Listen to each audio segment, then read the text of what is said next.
estos cuatro residentes les sean de utilidad a todos.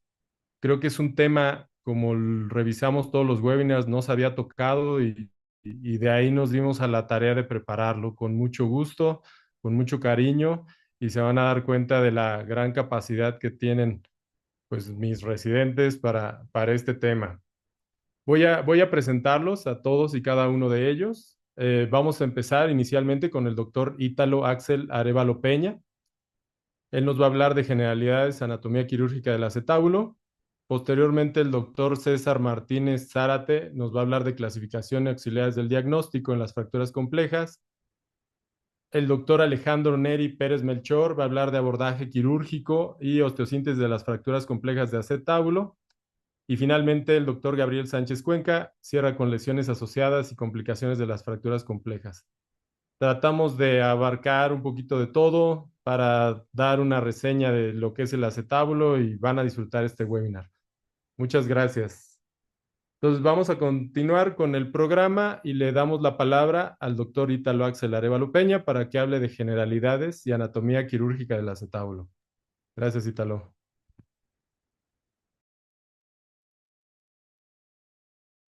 Gracias, doctor. Buenas noches. Soy el doctor Ítalo Arévalo Peña, residente de primer año del Centro Médico Licenciado Adolfo López Mateos. Y antes que nada, pues un agradecimiento a la Federación y al doctor González por la invitación. Esperemos que sea de agrado la presentación para ustedes.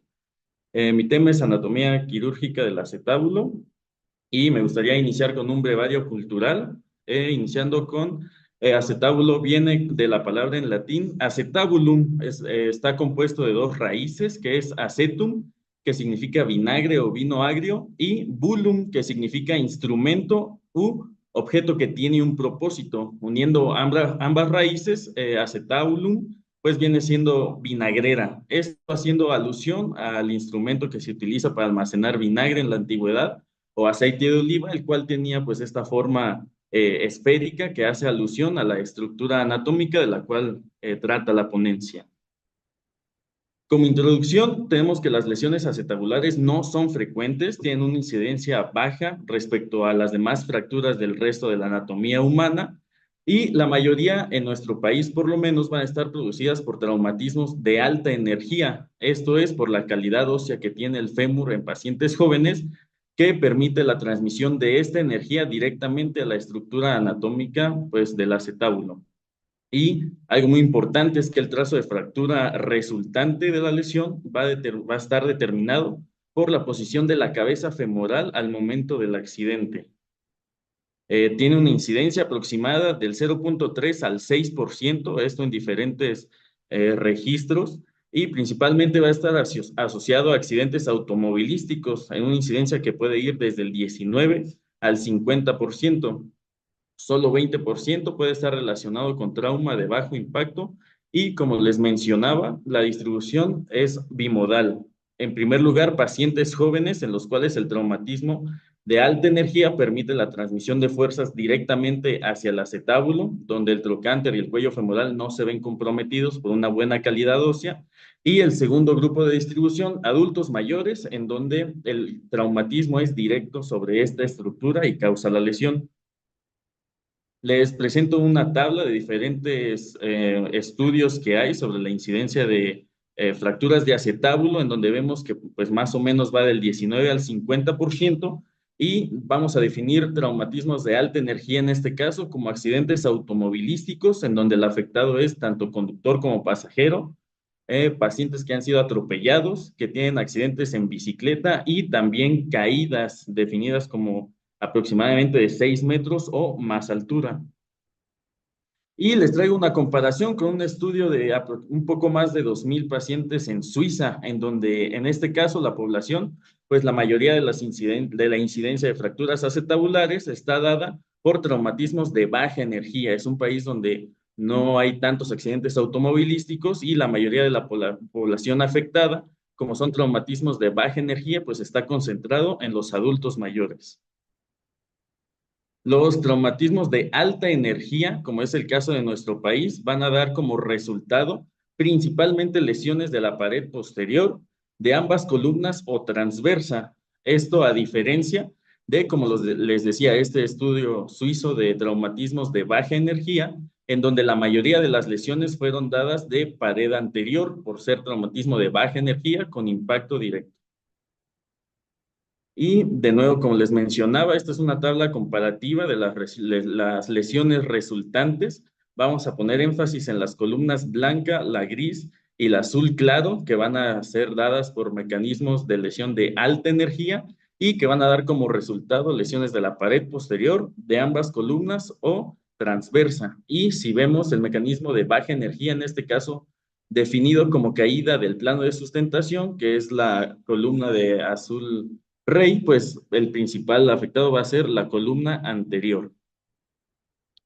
Iniciando con un poco de anatomía, aspecto muy importante para esta presentación, pues tenemos que el acetábulo es una cavidad contenida en el hueso coxal. Se define como contenida en una Y invertida formada por las columnas anterior y posterior del hueso coxal. Este se va a corresponder en la cara interna del hueso coxal con la lámina cuadrilátera, con parte de la porción posterior de la rama del pubis y parte de la espina isquiática, así como la rama ilioisquiática. Al acetábulo se le va a describir una pared anterior, una pared posterior, un techo, un suelo y un foramen inferior, el cual está continuado por el ligamento transverso.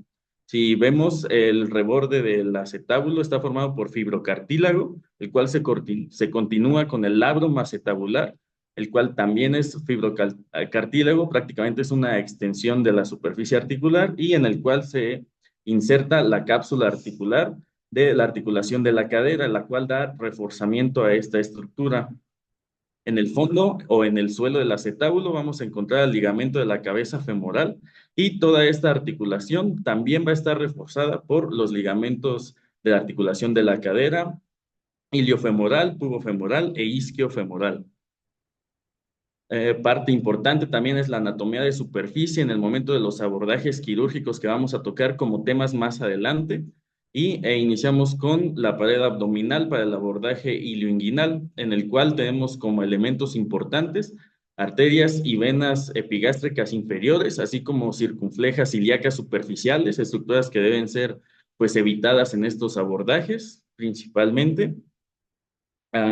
Quitando los músculos de la pared abdominal, también hay que hacer énfasis, principalmente a la hora del abordaje, en el conducto espermático, si bien no frecuentemente mencionado, una estructura también importante a evitar lesionar en este tipo de abordajes, así como el nervio femoral y el cutáneo femoral lateral.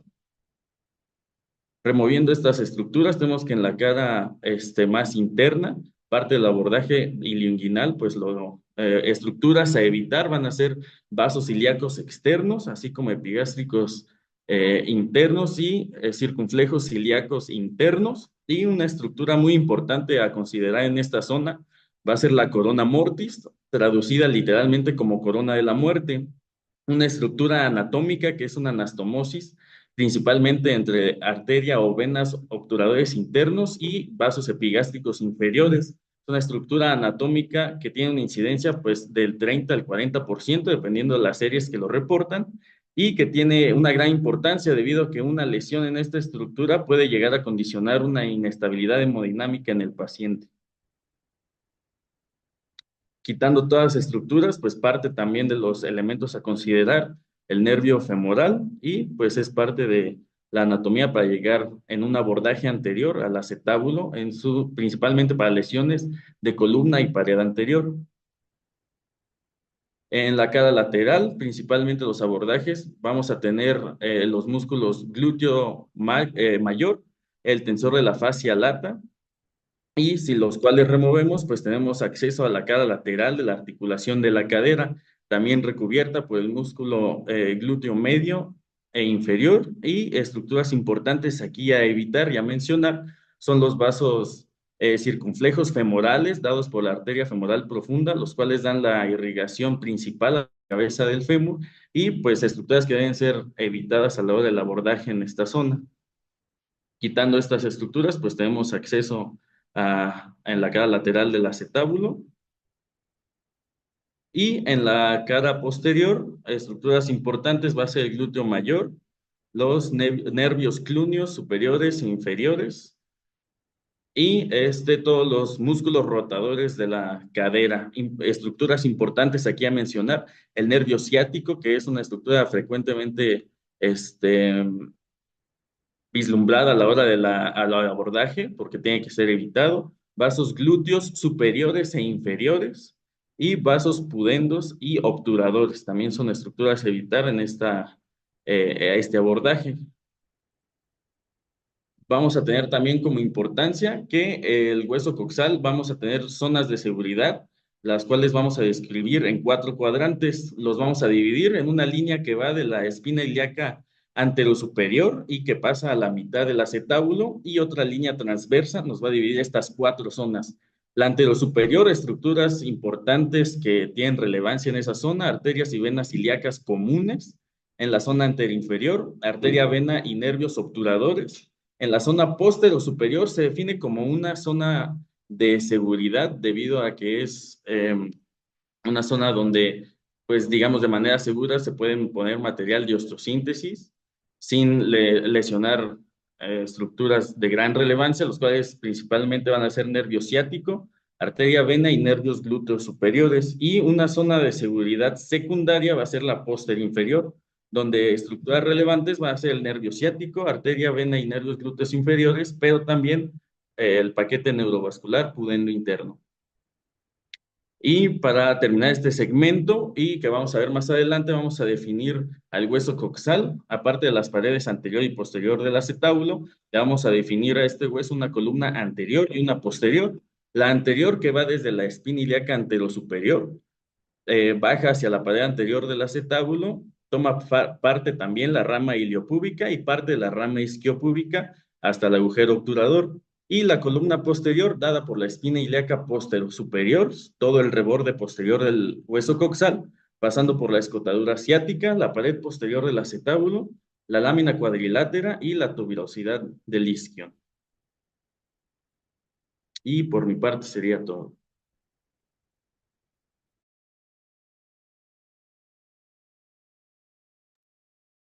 Muy bien, Ítalo, muchas gracias. A continuación, vamos a escuchar al doctor César Martínez Zárate. Él es residente de 4 año también del hospital y nos va a hablar ahora de la clasificación de este tipo de lesiones. Adelante, César, muchas gracias. Ok. Hola, buenas noches. Un saludo a todos. Mi nombre es César Martínez Zárate. Soy residente de 4 año de traumatología y ortopedia. Y bueno, pues a continuación vamos con un diagnóstico y clasificación de fracturas de acetábulo. Como brevario cultural, quisiera hablar de que que la primera descripción de una fractura de acetábulo está remitida a la Ilíada de Homero, en donde se describe la batalla de Diomedes contra Eneas. Hace referencia a que Diomedes toma una piedra y la lanza, una piedra de gran tamaño, y la lanza sobre la articulación coxofemoral de Eneas, causándole entonces una fractura, la cual incluso se presume expuesta de acetábulo. Si bien es cierto que Hipócrates en la antigüedad describió esta fractura antes que Homero, es cierto que para los antiguos era imposible diferenciar solo por clínica el complejo fractura de acetábulo de luxación coxofemoral. No fue así hasta el siglo XIX, cuando empezamos a saber diferenciar las fracturas de las luxaciones. Y en 1818, Sir Astley Cooper, mediante una necropsia, descubre una fractura del hueso innominado con luxación central. En 1896, el advenimiento de los rayos X nos abre un parteaguas para el diagnóstico de estas fracturas. Entonces, ya para el siglo XX, empezamos a asociar estas fracturas a lesiones de alta energía y alta mortalidad, y entre los 50 y los 60 empiezan a surgir distintas clasificaciones que también empiezan a generar la discusión de cuál es el mejor tratamiento para las mismas, ¿no? Conservador versus quirúrgico. Si bien hay varios estudios, entre ellos resalta el de Pearson, en donde hacen estudios cadavéricos en los cuales proyectaban un peso contra el trocánter mayor y pues verificaban cuál era la personalidad o los trazos de la fractura. En 1964, mientras el mundo vivía sus propias revoluciones, Judet y Letournel generan esta clasificación geométrica, piedra angular de los tratamientos quirúrgicos. Y bueno, finalmente no hay que olvidar el advenimiento de nuevas tecnologías, importante para nosotros la tomografía axial y el uso de, pues ahora actualmente, la estereolitografía o la impresión 3D para tratar y clasificar mejor estas fracturas.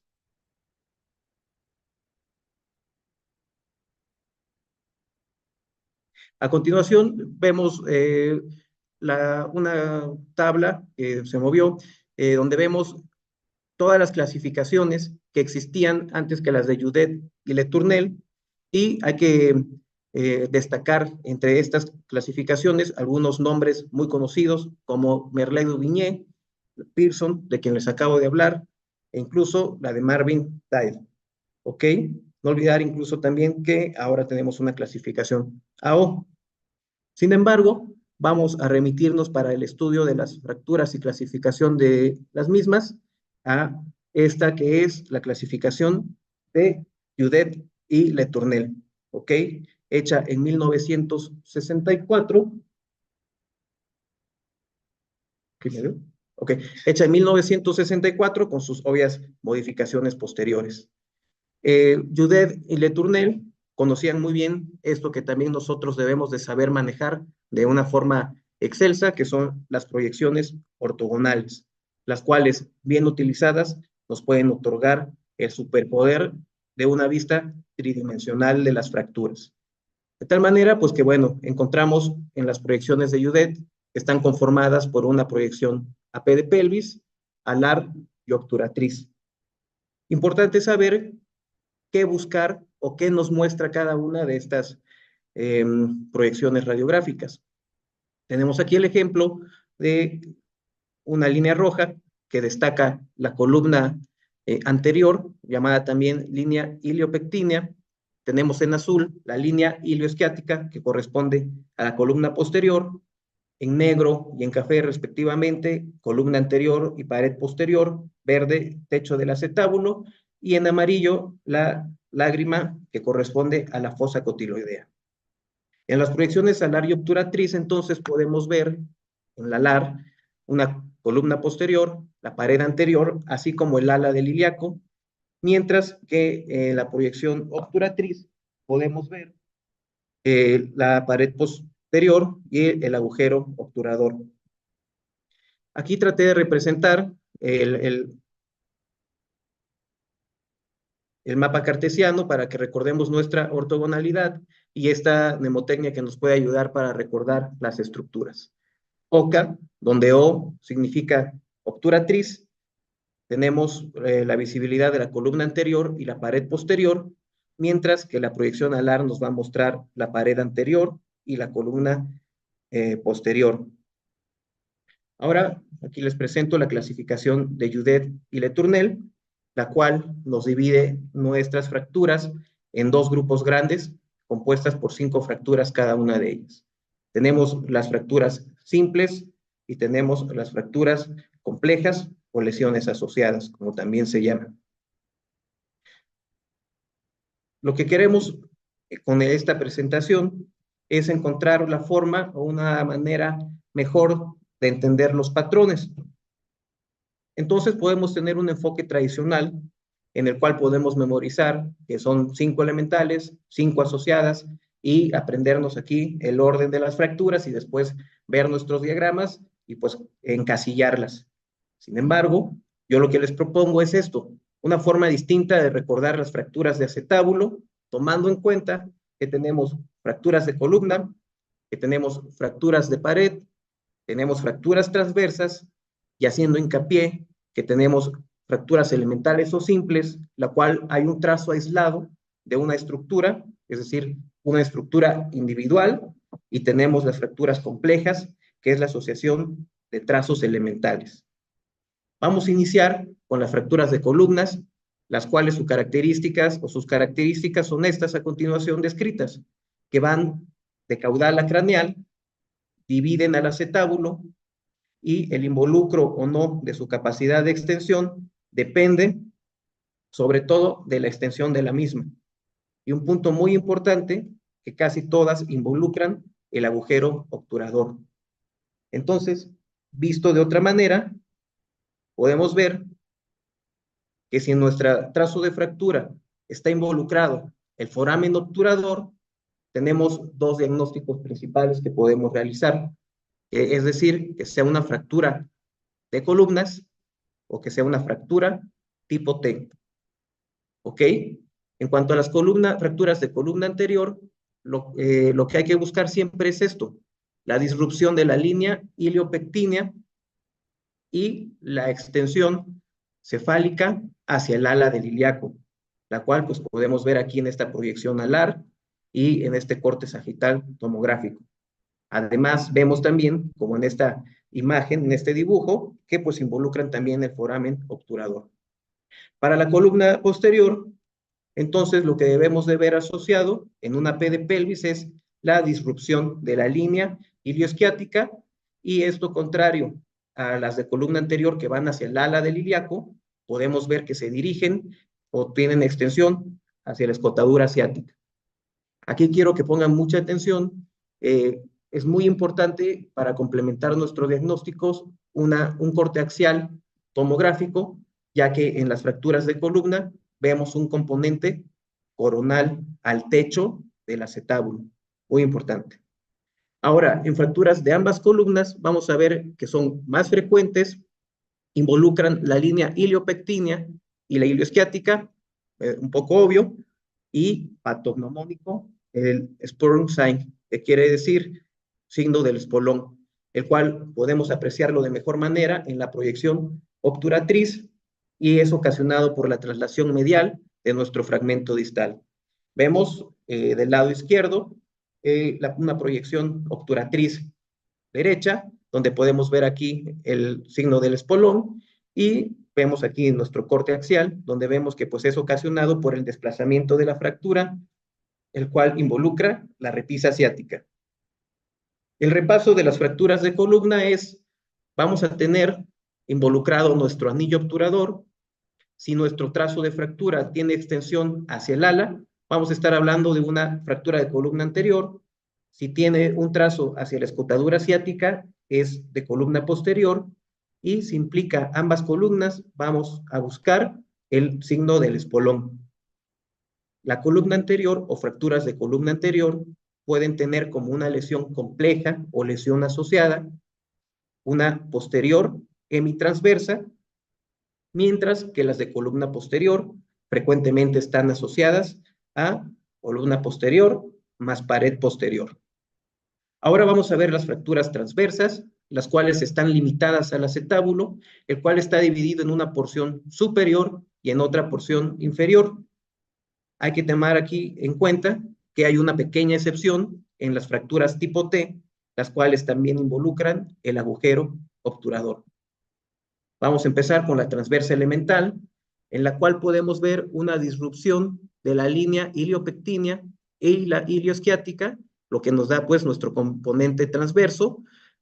Obviamente, lo más importante de acá es que no está involucrado ni el anillo obturador ni el ala del ilíaco. ¿Ok? Vemos una proyección AP de pelvis y una proyección obturatriz izquierda, en donde vemos nuestro componente de fractura transverso, sin involucro del foramen obturador o el ala del ilíaco. Aquí en nuestra corte tomográfico axial, vemos que el trazo de fractura discurre de manera sagital. Entonces, una fractura aislada transversa no involucra el agujero obturador y de esta manera se excluyen las fracturas de ambas columnas y las tipo T. Las fracturas tipo T dividen el acetábulo en tres partes y tienen la característica que las diferencia de las otras transversas, que es involucro del anillo obturador.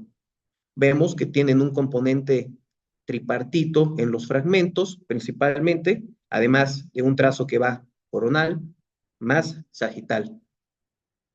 Esta diapositiva me gusta mucho porque nos ayuda a ver gráficamente la diferencia entre una transversa elemental, que no involucra otras estructuras, a una tipo T, que involucra el agujero obturador. Ok, proyección obturatriz, proyección alar, donde vemos el involucro del agujero obturador y nuestro componente transverso. Ahora, las fracturas transversas con pared posterior generalmente se diagnostican solo cuando se desplaza el fragmento de la pared y son mejor vistas en la línea o vista obturatriz. Tienen un patrón transverso, línea iliopectínea más ilioisquiática y el desplazamiento de la pared posterior. El repaso de las fracturas transversas entonces queda de esta manera. Las fracturas transversas elementales respecto al acetábulo en un corte axial nos presentan un trazo que discurre de manera sagital. Una tipo T involucran un trazo que va sagital más uno coronal, que si lo vemos incluso gráficamente se ve como una letra T, y involucran el agujero obturador. Mientras que pues las que tienen pared posterior desplazada, lo característico es el desplazamiento propio. En cuanto a las fracturas de pared, su mayor comorbilidad es la inestabilidad, la cual se asocia al 40% de las fracturas. Las fracturas de pared posterior tienen una prevalencia de un 27%. Vamos a encontrar radiográficamente la línea iliopectínea íntegra siempre y la línea ilioisquiática puede o no estar comprometida. Clínicamente van a estar muy asociadas a luxación posterior. Vemos aquí nuestras radiografías en donde pues podemos ver lo característico, ¿no? Que es solamente la pared posterior comprometida. Y en nuestro corte axial vamos a ver que el trazo se va a orientar siempre oblicuo al techo del acetábulo. Fracturas de pared anterior son raras, no siempre están relacionadas a una luxación coxofemoral anterior, tienen mejor pronóstico, y vemos que tiene patognomónico este dato de la doble rotura o doble break iliopectíneo. Hay que saber diferenciar las fracturas de pared anterior de las de rama iliopúbica, sobre todo las altas, porque aparte de que nos van a mostrar el doble break, las fracturas de pared anterior nos van a mostrar una disrupción de nuestro anillo pélvico, ¿ok? Además, que recordemos que las fracturas de acetábulo son fracturas articulares. Aquí vemos dos cortes tomográficos donde podemos ver que los trazos de fractura son extraarticulares, lo cual pues nos hace el diagnóstico de fracturas de rama y no de acetábulo. Ya en la recta final, quiero que recordemos que indispensable tener nuestras 3 proyecciones de Judet, saber identificar qué significa cada línea en la P, buscar nuestro agujero obturador y ver nuestra extensión de fracturas dependiendo del ala del ilíaco y sus variedades. Cuando usemos la TAC, hay que recordar que en el corte axial, si el trazo va coronal, respecto al techo del acetábulo, vamos a hablar de una fractura de columna. Si el trazo discurre sagital, son fracturas transversas, y si van oblicuos, estamos hablando de una fractura de pared. Respecto al agujero obturador, si este se encuentra intacto, tenemos fracturas aisladas de pared. Sí, puede ser también una transversa elemental o puede ser transversa con pared posterior. Si nuestro agujero, respecto al agujero obturador, pues si está comprometido puede ser fracturas de columnas o una tipo T, y para eso nos vamos a apoyar aquí para ver hacia dónde discurre nuestro trazo de manera cefálica.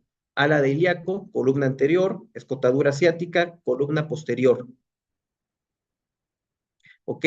Cuando hablamos de ambas columnas, buscar el dato o el signo del espolón y recordar que las tipo T pueden tener un componente de ambas columnas, pero van a tener el agujero obturador comprometido.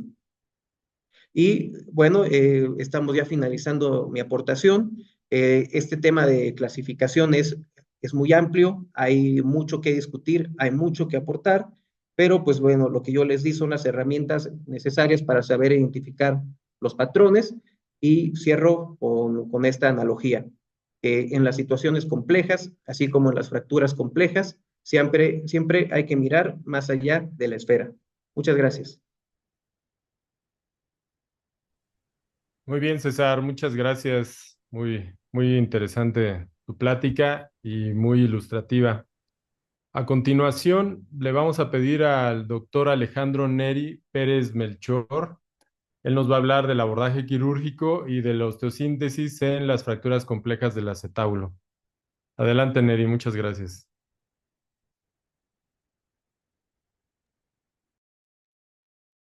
¿Qué tal? Buenas noches a todos. Soy el doctor Alejandro Neri. Vamos a continuar con el temario. Les voy a hablar un poco sobre los abordajes quirúrgicos y la osteosíntesis. Vamos, que inicie un poquito, hay problemas con la presentación. De acuerdo. Damos inicio y los objetivos de nuestra plática pues va a ser, en principio, seleccionar los abordajes quirúrgicos adecuados e identificar las variables que van a contribuir a un manejo exitoso en las fracturas del acetábulo. Como recordatorio, los abordajes quirúrgicos podremos tener abordajes anteriores, posteriores, los cuales los más ampliamente descritos y usados pues son el abordaje posterior, el Kocher-Langebeck, el abordaje anterior, un abordaje ilioinguinal o las ventanas de Letournel, también conocido, el abordaje de estopa modificado, los abordajes extendidos que actualmente están cayendo en desuso ya que los daños que tenían hacia los tejidos blandos pues ocasionaban más complicaciones que la propia fractura, y los abordajes percutáneos.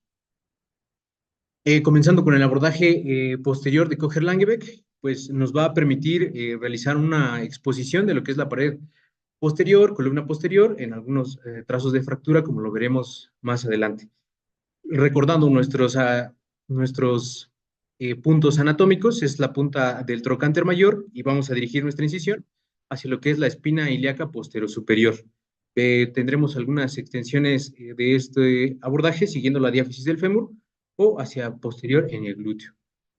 Una vez que hayamos realizado nuestra incisión, vamos a tener que liberar el tensor de la fascia lata, el glúteo medio, para así poder encontrarnos en el fondo con los rotadores externos de la cadera. Y vamos a tener que visualizar nuestro nervio ciático que se encuentra en el fondo.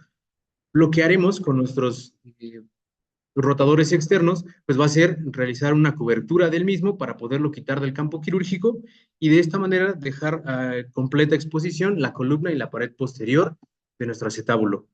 Vamos a encontrarnos con nuestra escotadura ciática mayor y nuestra escotadura ciática menor, los cuales nos van a servir como puntos de anclaje para nuestros separadores y poder así mantener el campo abierto.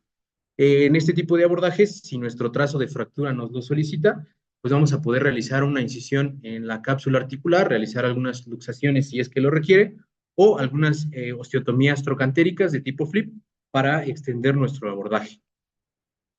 En este esquema trato de ejemplificar lo que es la columna posterior y la pared posterior, que es lo que vamos a tener en visualización, y la lámina cuadrilátera no va a estar visible, pero puede ser alcanzable mediante el tacto, lo cual nos va a ayudar a utilizar herramientas con nuestras propias manos para poder realizar la reducción. La precaución más importante en este abordaje, pues, es lo que es el nervio ciático. Presento aquí una publicación, una revisión que se hizo en cuanto a las variaciones anatómicas y su relación con el músculo piriforme, del cual, pues, debemos estar familiarizados, ya que no vayamos a encontrar alguna sorpresa en el momento. En esta tabla, que es lo más rescatable, no vamos a andar de todo en el artículo, pero se encontraron 6 tipos principales, lo que es el tipo 1, que es el más frecuente, que es un nervio ciático infrapiriforme, por el cual estamos familiarizados. El tipo 2, que es un nervio peroneo transpiriforme y nervio tibial infrapiriforme. El tipo 3, un nervio peroneo suprapiriforme y nervio tibial subpiriforme. El tipo 4, que ha sido el más raro, el nervio ciático transpiriforme. Y los últimos dos, el 5 y el 6, que solamente se encontraron en espécimen, lo que es un nervio peroneo suprapiriforme y nervio transtibial piriforme, y el nervio ciático suprapiriforme. Esto solamente como dato por si alguna vez localizamos algo. En cuanto a nuestro abordaje anterior ilioinguinal, o también llamado ventanas de Letournel, va a ser un abordaje amplio, el cual tenemos que localizar nuestra sínfisis del pubis y 2 centímetros por encima de esta comenzar nuestra incisión, la cual la vamos a extender hacia todo lo que es la cresta ilíaca. Una vez realizada esta incisión, vamos a localizar la fascia oblicuo externa y el músculo ilíaco, el cual vamos a realizar una desperiodización por toda la tabla anterior del ilíaco y hasta toparnos con la articulación sacroiliaca. Una vez haciendo esto, pues tendremos nuestra primera ventana, lo cual nos deja en exposición de nuestra alerón anterior del hueso ilíaco.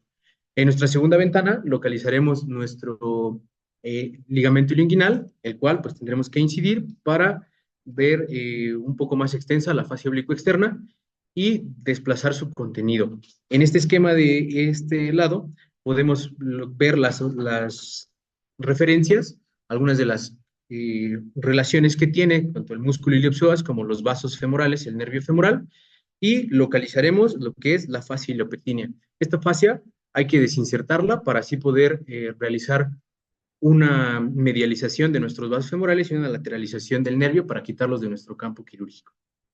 En cuanto a la tercera ventana, habremos de incidir el ligamento ilioinguinal, localizando su contenido, ya sea en el caso del hombre, pues el conducto espermático, y en el caso de la mujer, el ligamento redondo. Esto nos va a permitir tener todo lo que es la porción anterior de nuestro anillo pélvico, la sínfisis púbica y parte del hueso ilíaco. A manera de repaso, primera ventana, por debajo del músculo iliopsoas, vamos a desperiostizar de manera anterior para tener todo el alerón anterior del hueso ilíaco expuesto. En nuestra segunda ventana, incidir la fascia oblicuo externa y el ligamento ilioinguinal, y en la tercera ventana, el contenido del propio ligamento ilioinguinal hasta llegar a la sínfisis del pubis. La exposición que vamos a obtener con este abordaje, pues es toda la columna anterior, tanto el alerón ilíaco, lámina cuadrilátera y la parte anterior de sínfisis y las espinas.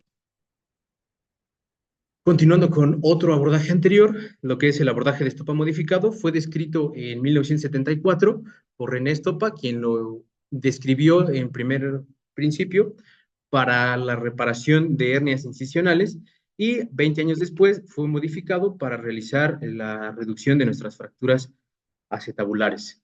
La exposición de este abordaje nos va a permitir observar la sínfisis púbica, la superficie de la lámina cuadrilátera y toda la columna anterior. Este abordaje usualmente es combinado con la ventana lateral del Letourneur para poder tener así la exposición de toda la parte anterior. Vamos a comenzar con una incisión de tipo Pfannenstiel, y una vez incidida la piel, localizamos los rectos abdominales y la fascia, los cuales vamos a incidir de manera longitudinal a sus fibras, entrando a la cavidad pélvica, localizamos órganos intrapélvicos, los cuales vamos a proteger, y una vez realizado este paso, debemos colocarnos en la parte contralateral a la lesión en nuestro paciente, para así poder tener la lámina cuadrilátera de frente a nosotros. Importante, como ya le había mencionado mi compañero en su apartado de anatomía, la localización e identificación de la corona mortis nos obliga a realizar una ligadura y una identificación de estos vasos para evitar complicaciones. Nuevamente, localizamos el arco iliopectíneo, se desplaza y se desinserta toda la fascia iliopectínea, y así tenemos la exposición de toda nuestra lámina cuadrilátera para realizar la colocación de implantes o de maniobras para la reducción de nuestra fractura. Bien, una vez recordando esto, lo importante es saber cómo vamos a seleccionar nuestro abordaje, una selección consciente del mismo. Como ya sabemos, pues hay abordajes para cierto tipo de patrones simples de las fracturas, como es el abordaje inguinal, o ya sean fracturas que involucren la columna o la pared anterior, y el abordaje posterior, como Kocher-Langebeck, ya sea fracturas con pared posterior, transversas o de columna posterior. Pero nos quedan los patrones complejos, que es lo que nos merece esta noche, de cómo vamos a seleccionar. En alguna primera instancia pudiéramos resolver algunos de los trazos con un solo abordaje, o en una segunda opción pudiéramos tener abordajes ya sean combinados o extendidos, simultáneos o en un segundo tiempo quirúrgico. Y bueno, les presento esta publicación, publicada en la revista Injury. Nos da el seguimiento de un cirujano a lo largo de 25 años, en la cual se realizaron un estudio de 157 pacientes con fracturas de acetábulo, y se dividió en dos grupos. El grupo 1, que fue de 1998 a 2003, el cual pues era, digamos, los inicios de los procedimientos del cirujano, y en el grupo 2, que ya había un poco más de avance tanto en las herramientas como en las técnicas quirúrgicas. Lo rescatable de esto es que este estudio analizó fracturas tipo T con involucro de la pared posterior y con involucro de la pared anterior. Lo rescatable, algunas de las tablas nos mencionan que podemos utilizar y combinar este tipo de abordajes como lo son en las fracturas transversas, en las tipo T o con involucro de pared posterior, ya sea un abordaje y una reducción infratectal con un abordaje de Kocher-Langebeck en su posición de prono, o si el trazo de fractura es trans o justadectal con una osteotomía de Gans. Y la única excepción a este abordaje, pues, es el involucro de la pared anterior, la cual, pues, nos obliga a realizar un abordaje anterior. Y bueno, en esta tabla les muestro lo que fueron las combinaciones de diferentes abordajes, como lo es en el abordaje posterior, el abordaje Kocher-Langebeck, como ya lo vimos, y el uso de las osteotomías trocantéricas y tipo Gans. En el abordaje anterior, el abordaje ilinguinal, que se pudo realizar algunas modificaciones o extensiones hacia lo que es el abordaje iliofemoral o el anterior intrapélvico, y el cual vamos a tomar en cuenta para la selección de nuestro abordaje. Las conclusiones del artículo, como siempre, pues nos menciona y podemos observar en él que la experiencia del cirujano desde el inicio hasta el final o en el desarrollo de su curva, pues va a tener mucha influencia en lo que es una reducción adecuada, ya sea con un abordaje extendido, que va a ser de primera instancia necesario, y una vez perfeccionando esta técnica y perfeccionando y dominando el abordaje, pues será el daño al tejido blando menor que al inicio. En la segunda conclusión, pues que las fracturas transversas de tipo T con involucro de la pared posterior se van a poder resolver mediante un único abordaje posterior, Kocher-Langebeck convencional, a excepción de las fracturas transversas que involucran la pared anterior. Y una fractura de ambas columnas, pues vamos a iniciar con un abordaje anterior para poder realizar una adecuada reducción, y ya sea que utilicemos un abordaje ilinguinal o un estopa modificado. Bien, una vez seleccionado nuestro abordaje, nos hacemos la pregunta, ¿cómo vamos a fijar o con qué materiales vamos a fijar? En cuanto a esto, pues hay muchas opciones, lo que son los tornillos canulados, placas de reconstrucción, la combinación de los materiales como las placas de reconstrucción y tornillos canulados, placas de reconstrucción o placas spring, tornillos de lámina cuadrilátera o placas para lámina cuadrilátera. En este esquema, pues podemos observar lo que es una placa de lámina cuadrilátera en combinación con una placa de reconstrucción. Este tipo de placas o este principio al momento de la fijación, pues nos va a dar un efecto de buttress, lo que nos va a dar una contención de la cabeza cuando hay un involucro de la lámina cuadrilátera y así evitar la protrusión de la misma. Esto en caso de que tuviéramos el material y el instrumental adecuado, pero se pudiera sustituir por algunos tornillos que pueden tener el mismo efecto buttress en caso de no tener esa placa.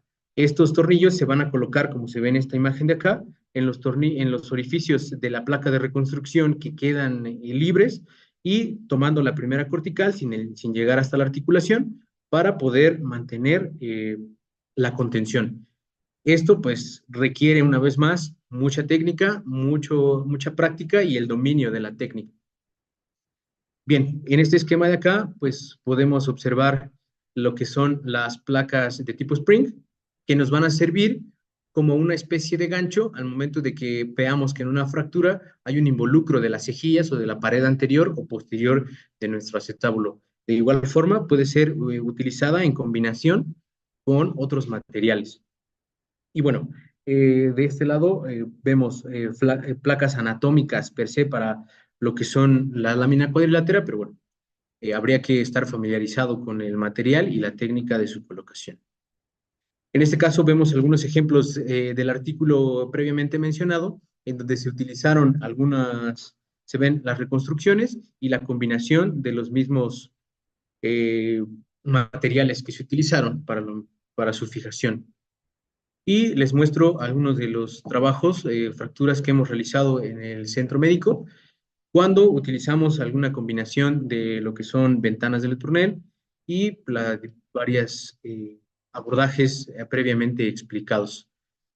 Cabe recalcar que todo esto, pues una vez que un abordaje o una técnica sea dominada, pues eso nos dará mejores resultados, tanto en la reducción anatómica como en el manejo del tejido blando y evitar así la pérdida y las complicaciones propias del procedimiento quirúrgico. Y por mi parte, pues es todo. Muy bien, Eri, muchas gracias. Gracias, Y doctor. vamos a cerrar ahora con el doctor Gabriel Sánchez Cuenca. Él es residente de cuarto año y nos va a hablar de las complicaciones y las lesiones asociadas a este tipo de fracturas. Adelante, Gabriel. Muchas gracias.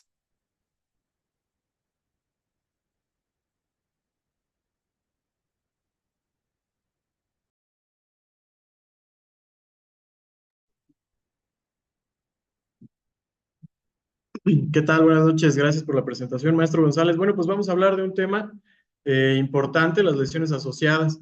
Las lesiones asociadas no hay que pasarlas por alto, ¿no? Estas fracturas están relacionadas, como ya se hizo un guiño anteriormente, pues a traumatismos de alta energía. ¿Y cuáles son los traumatismos de alta energía más comúnmente presentados en los pacientes? Pues son choques automovilísticos, estos de preferencia tipo frontal, volcadura. También tenemos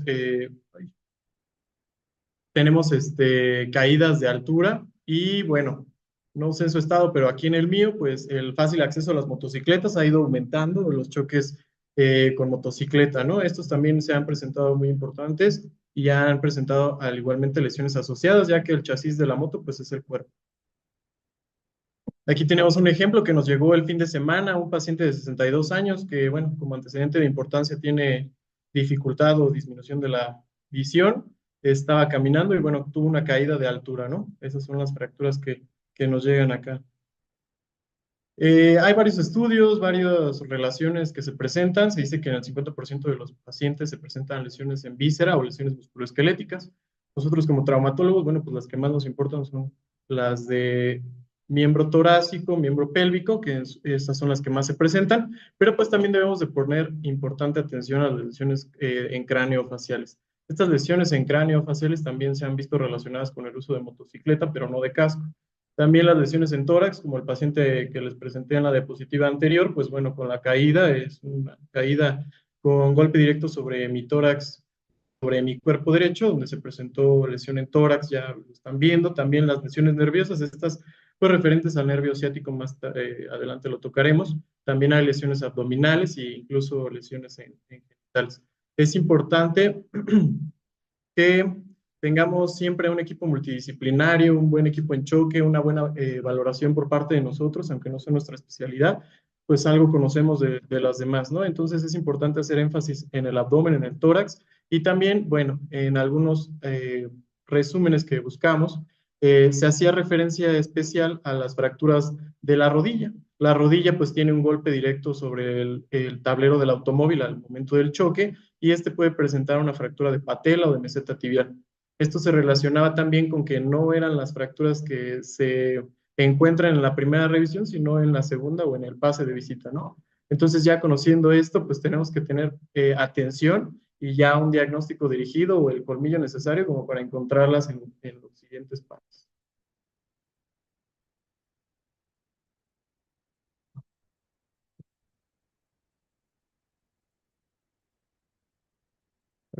Ahí un momento. Bueno, no siempre son tan aparatosas las lesiones que se presentan como estas radiografías, a veces pasan en inadvertido, pero siempre hay que poner especial atención.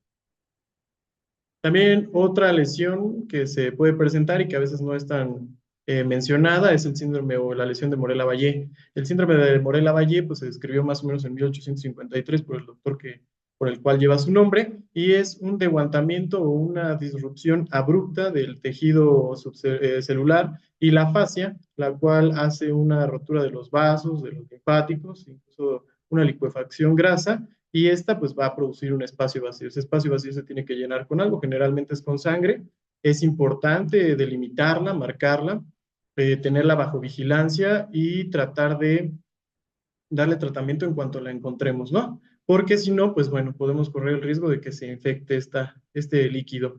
El tratamiento va desde un vendaje compresivo hasta una incisión y aseo quirúrgico con irrigación ya en quirófano. Se ha hablado de otros métodos como son materiales para crear una fibrosis intralesionales como la bleomicina o la eritromicina.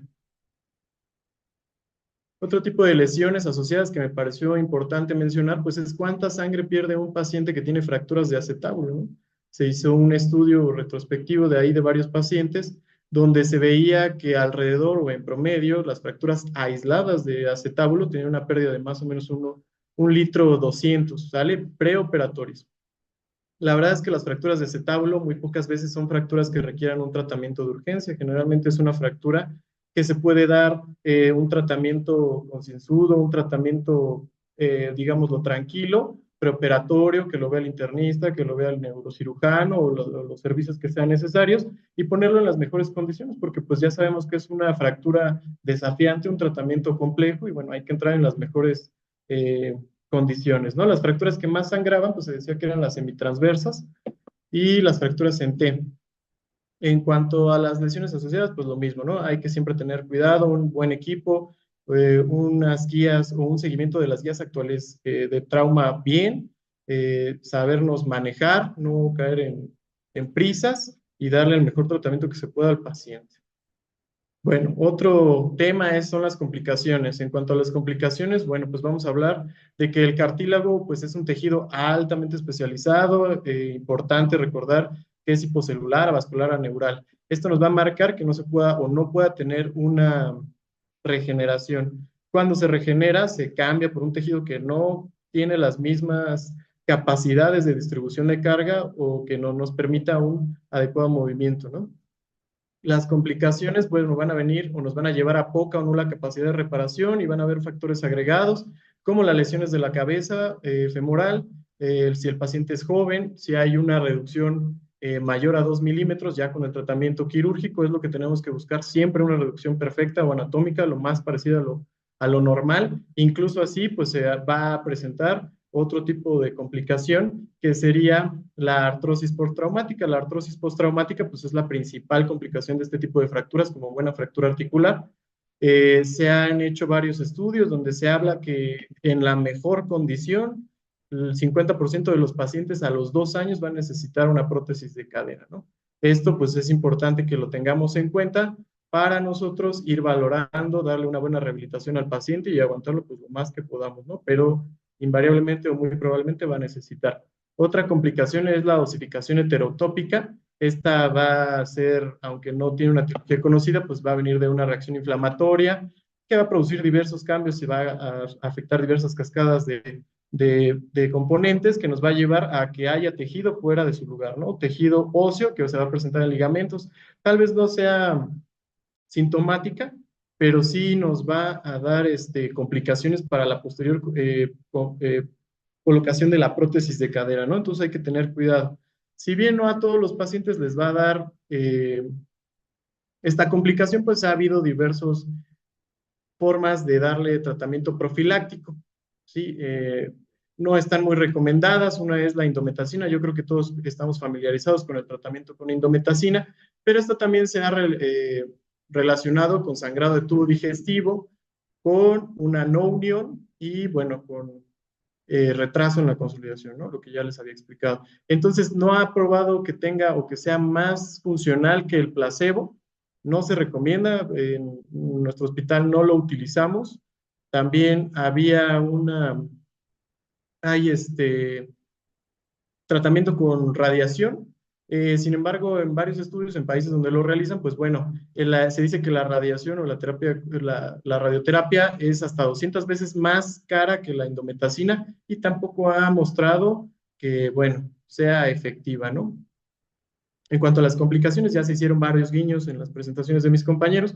Ya nada más recordarles que, pues sí, el nervio ciático ahí está presente, siempre nos va a acompañar este tipo de fracturas. Debemos de tener mucho cuidado en lo que hacemos, tenemos que tener mucho cuidado en los retractores, tenemos que tener mucho cuidado, pues nosotros como residentes a veces al entrar a ayudar, pues tenemos que ser conscientes de todo lo que se pone en nuestras manos, ¿no? Al separar. Entonces, es importante eso. También es importante saber que, bueno, las complicaciones se pueden presentar en 3 momentos: prequirúrgica, transquirúrgica y postquirúrgica. Prequirúrgica va a ser durante el mecanismo de la lesión, ¿no? Durante el mecanismo de la lesión, pues se va a provocar una elongación por la luxación o acompañado relacionado con las luxaciones de cadera, también va a haber una laceración por los fragmentos óseos y puede haber un corte completo del nervio, ¿no? Transquirúrgico, pues lo más común o lo más relacionado, como ya se había hablado, pues es que lo lesionemos transquirúrgicamente de forma iatrogénica, igual con los separadores, una retracción excesiva, que no extendamos la cadera y flexionemos la rodilla para liberar la presión del nervio ciático y eso. Y posquirúrgico, pues hay dos métodos o dos causas de las que son las más probables. Una es que se cree un hematoma que vaya presionando al nervio quirúrgico. Esto se logra o se mejora con un buen cierre de herida, un buen manejo de tejidos blandos. Y la siguiente es, pues, que quede atrapado con la placa, ¿no? Entonces, bueno, pues ahí no nos queda más que una buena visión, una buena referencia y pues tener cuidado siempre.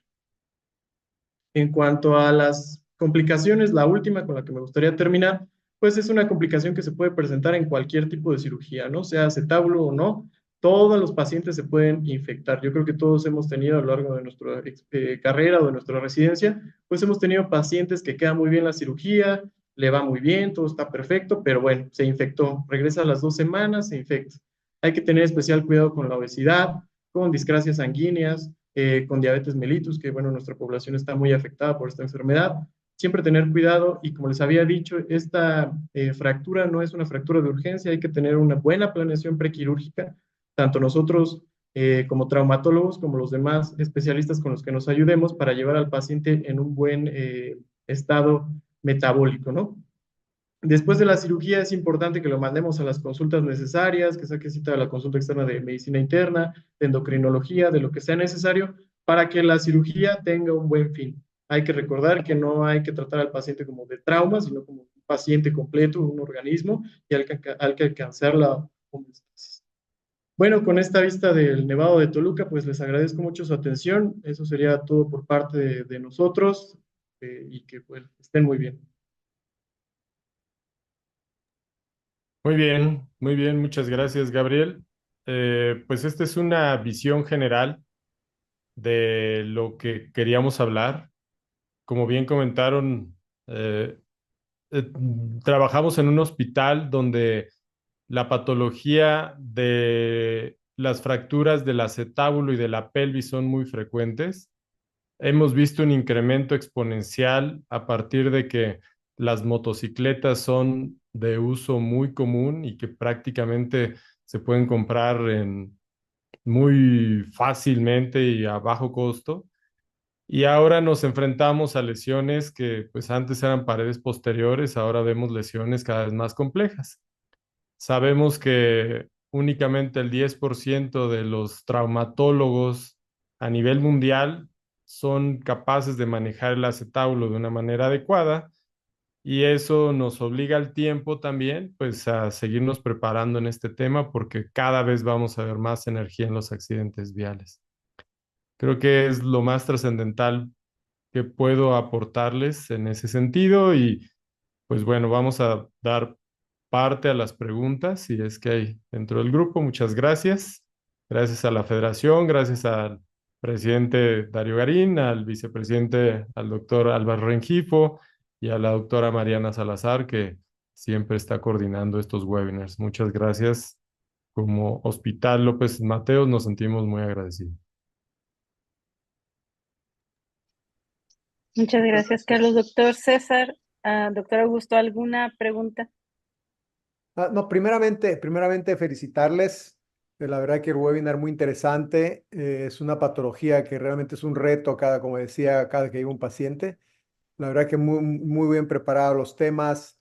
Felicidades a los residentes. Se ve que está en una escuela buena. Síganlo aprovechando y les invitamos a que sigan con ese ímpetu que son los que nos contagian para seguir adelante. Bueno, sí. La pregunta que me gustaría hacerles es, yo trabajo con el doctor Ramiro Padilla y muchas veces cuando llegan estos pacientes, eventualmente decimos, ¿qué le hago? ¿Le operamos? ¿Le ponemos de una vez, le dejamos la cadera porque sí está muy complicado ahí la cuestión cartilaginosa de la articulación, tanto en fémur como en acetábulo. ¿En qué momento siempre lo que hacen en este caso es, primero, arreglas acetábulo y todo, y si la cabeza lo ves dañada, generalmente haces el tratamiento primario y en qué momento decides, le hago una artroscopía, después de obviamente, o en qué momento le pongo una prótesis? ¿Qué tanto te puedes esperar? ¿En cuánto tiempo dices, ok, ya voy a poner una prótesis, ya debe estar pegado del hueso cuando la cadera es muy dolorosa después del post-op? ¿Pasa esto con frecuencia, Carlos? Sí, realmente es muy común el encontrar la artrosis postraumática. Eh, Como bien lo comentaban, la calidad de la reducción y la energía en la cinemática del trauma, pues es lo que va a condicionar este problema. Realmente es poco frecuente en mi personal punto de vista el que hagamos una artroplastía primaria cuando tenemos una fractura de acetábulo. Regularmente se prefiere hacer una adecuada reducción de la fractura, sabiendo o sabemos con mucha frecuencia que esos pacientes se van a ir a la artrosis, pero es preferible tener un acetábulo bien hecho, bien formado y posteriormente ya poner una prótesis a una muy mala reducción que posteriormente nos lleve a problemas, ¿no? Entonces, es variable, se considera que más o menos 2 años es el tiempo en que un paciente puede tener este problema. Es variable, insisto, y va a depender de un montón de factores al final, pero creo que 2 años es el tiempo. Creo que depende de la calidad de la reducción, de la energía con la que se ha presentado la lesión también. Y bueno, pues eso es lo que nos va a llevar al final a tomar una decisión quirúrgica para esa conversión de osteosíntesis a artroplastía. Ok, sí, no, muchas gracias. Bueno, esa era una pregunta que tenía y ah, ahorita me imagino que ¿con qué frecuencia en esto de que abres el cordón espermático para el abordaje anterior, no quedan secuelas después de esto para los pacientes? Porque eventualmente he escuchado que el doctor Ramiro reniega con algunos casos de esto. No sé qué experiencia, qué nos puedes aportar al respecto. Híjole, bueno, la verdad es que no me ha tocado ahí darle una ligadita, ¿no? Pero creo que si te vas por el plano correcto, difícilmente lesionas el cordón espermático. Más bien, creo yo que la preocupación más importante que tenemos es, uno, la vejiga, que está ahí a nada en el espacio de Retsus, que a veces es virtual ese espacio. Dos, la reducción de la pared y columna anterior, que tienes que pasar cerca ahí de grandes vasos y que pues siempre estás con la tentación de la corona mortis, ¿no? Pero en lo general me parece que el cordón espermático no lo he dañado. Ahora sí, pero tampoco le he pedido después al paciente, ¿va a ser papá o no? La verdad es que no sabría si sí le di o no le di, ¿no? Y lo bueno es que uno es derecha, izquierda, difícilmente haces una bilateral. Ya.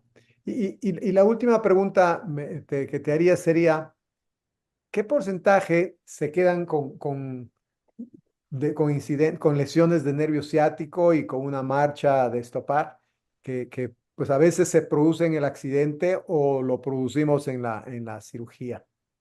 ¿Qué tan frecuente es esto? Híjole, la verdad ese fue incluso tema de tesis, lo realizamos en una ocasión porque definitivamente empezamos a ver que nuestros pacientes sí tenían lesiones del ciático con relativa frecuencia. Para ser honesto, fue por tratar de minimizar el abordaje, tratar de hacer un abordaje más chiquito, menos traumático y obviamente menos visión. Entonces, relacionamos ese abordaje mínimo invasivo con lesiones del nervio ciático y pues reprobamos.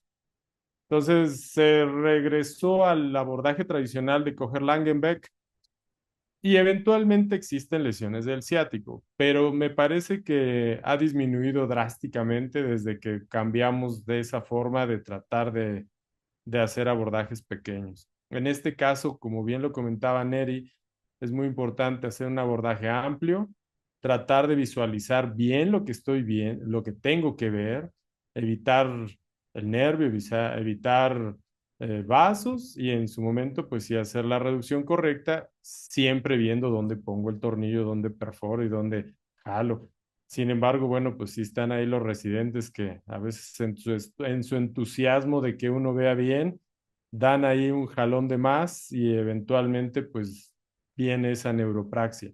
Afortunadamente la neuropraxia pues es una lesión reversible después de, pues sí, a veces es un año, 6 meses, dependiendo yo pienso del tipo de lesión que hayamos condicionado, pero creo que es más o menos entre 6 meses y un año el tiempo de recuperación. Pocas veces se hace una axonognesis o una neurognesis, que ya son lesiones más graves y que eventualmente ya utilizarán otro tipo de terapia de tratamiento con cirugía plástica, transposiciones tendinosas o injertos de nervio, ¿no? Para tratar de corregir esto. Muy bien, muy bien. Muchísimas gracias. No sé si hay alguna otra pregunta del auditorio.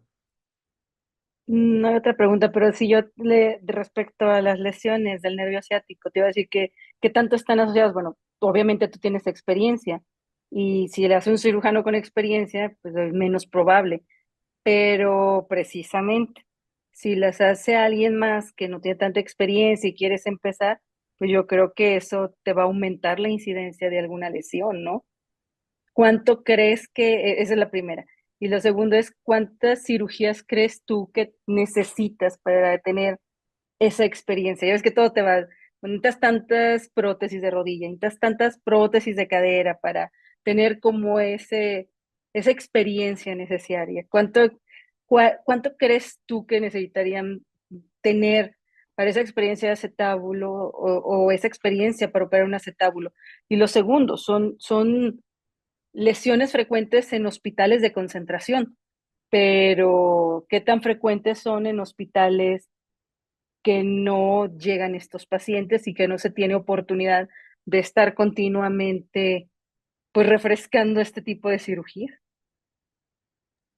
Sí, creo que también la trascendencia de la plática es eso, ¿no? Nosotros somos un hospital de concentración a nivel del Estado de México. Es uno de los estados más poblados, o el más poblado más bien a nivel nacional. Recibimos no nada más del área poniente del estado, sino también del área oriente, que es una zona que, si bien sabemos, pues es Naucalpan, Ecatepec, Nesa, Texcoco, en fin. Entonces, la verdad es que sí es un hospital que nos permite pues hacer una curva buena, creo yo. A ellos les ha ido bien a los residentes en el aspecto de estar viendo, pero pues sí, ya en el momento en que tú como médico adscrito te enfrentas a esta posibilidad de una cirugía cuando tú ya de residente sales, pues entonces ahí, ¿qué tanto tengo que saber y conocer para evitar las lesiones, ¿no? Se comenta que pues más o menos debes de hacer entre 50 y 100 cirugías para que, digamos, pudiera ser un experto. Yo recuerdo cuando me tocó ir a hacer el máster en Davos, pues íbamos de gente que teníamos experiencia y gente que no, y al final pues nos dábamos cuenta de que pues todos teníamos una casuística parecida, todos teníamos esa curva larga, difícil, sinuosa y con muchas malas experiencias en cuanto a las lesiones vasculares y nerviosas y malas reducciones. Entonces te das cuenta que sí necesitas tener esa curva, ¿no? Qué mejor en un hospital que te lo permita. Pero cuando te enfrentas a esto, pues lo mejor es hablarle a alguien que tenga experiencia. Creo que esa es la mejor opción que puedes tomar, ¿no? Yo, para ser honesto, el primer acetábulo creo que vi con un abordaje anterior fue al doctor Ramiro Padilla, justamente, porque él tiene a un hermano menor aquí en Toluca, que es el doctor López Frasco, con el cual yo trabajaba, y pues, yo siempre veía columnas y paredes posteriores, pero nunca anteriores. Y la verdad es que el doctor Ramiro Padilla, pues es un máster en ese sentido y lo maneja como si estuviera manejando un tobillo, ¿no? Entonces, yo creo que son más o menos, resumiendo, 50-100, y sí es importante que si no tengo la experiencia, hablar con alguien que sí la tenga, porque si no puedo terminar en una catástrofe ese paciente.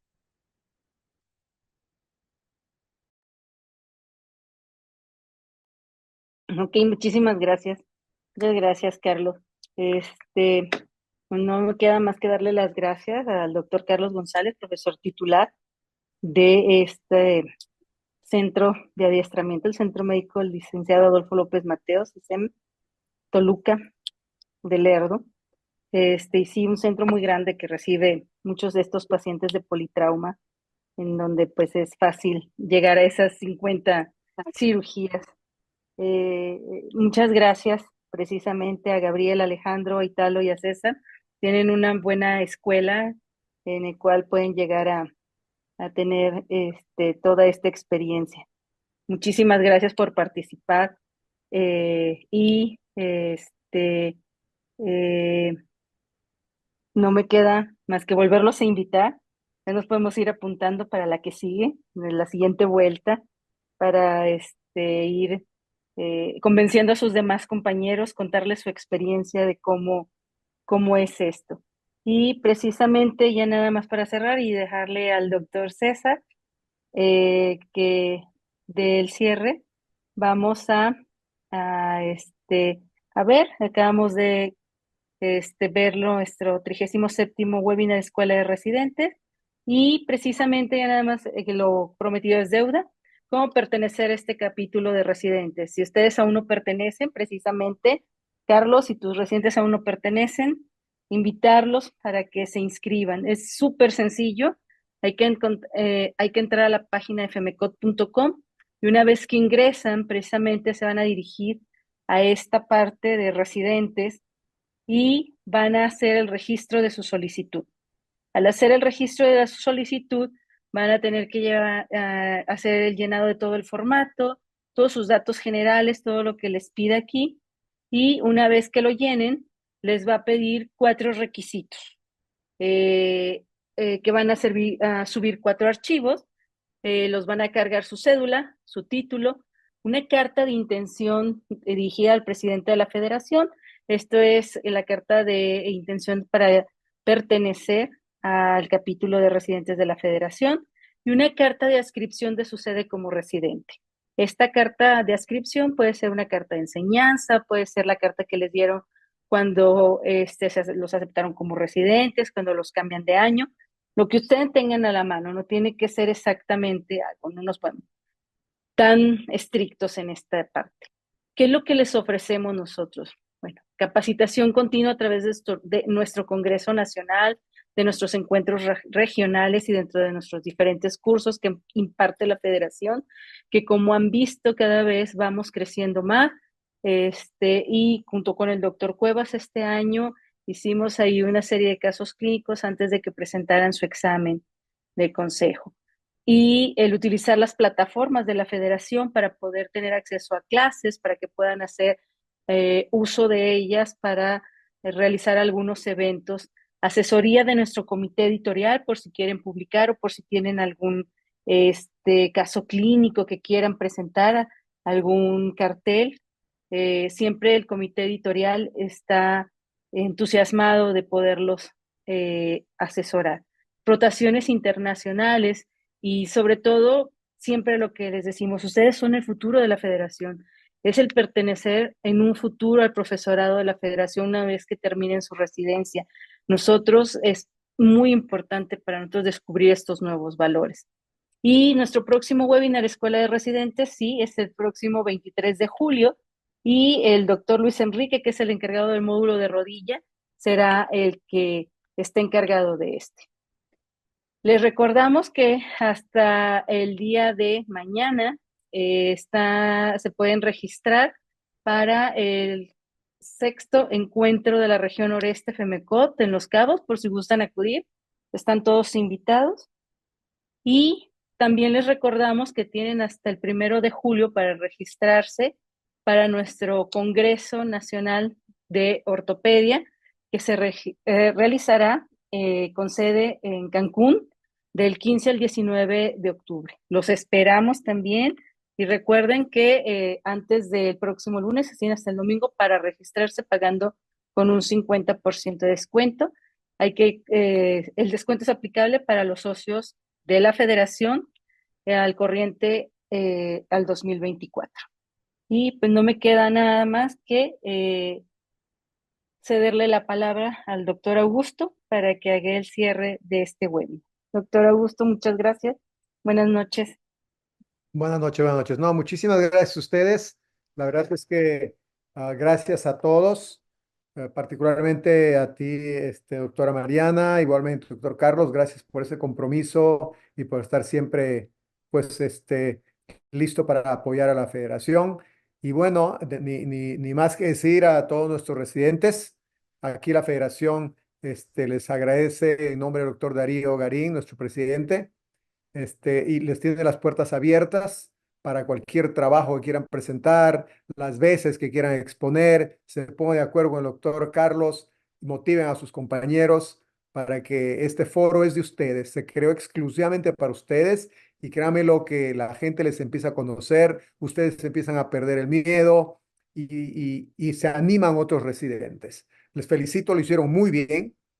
Ok, doctor Gabriel, Alejandro, Ítalo y César, muchas felicidades y muchas gracias por estar aquí en la federación. Ustedes son la sangre nueva, la sangre joven que nos inyecta estas ganas de hacer las cosas. Entonces, nosotros les pasaremos un poquito de experiencia o lo que podamos, pero ustedes nos inyectan esa juventud y esas ganas de seguir trabajando y esa experiencia y ese ánimo de seguir adelante. Entonces, no me queda más que agradecerlos a todos. Igualmente, Carlos, felicidades, te felicito y sigue con tus ganas de enseñar. Y la doctora Mariana, ni se diga que siempre está al pendiente de hacer esos webinars. Ya nos pasaron todos los flyers. Entonces, les recalco que están invitados. Agradecemos de parte de la federación. El congreso, el encuentro que tenemos en Los Cabos empieza el jueves. Ahí los esperamos. Agarren su traje de baño y ahí los esperamos. Y un poco de ganas de estudiar y con eso es suficiente.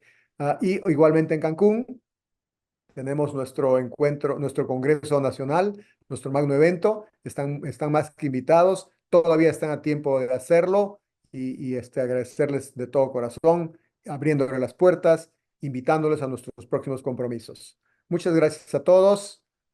Que tengan unas buenas noches y a nuestros compañeros que nos hicieron el favor de asistir y acompañarnos en este webinar. Muchas gracias por estar y los seguimos esperando porque este webinar está hecho para ustedes y esperemos que hayamos aprendido más de un tip para el beneficio de nuestros pacientes. Muchas gracias y buenas noches.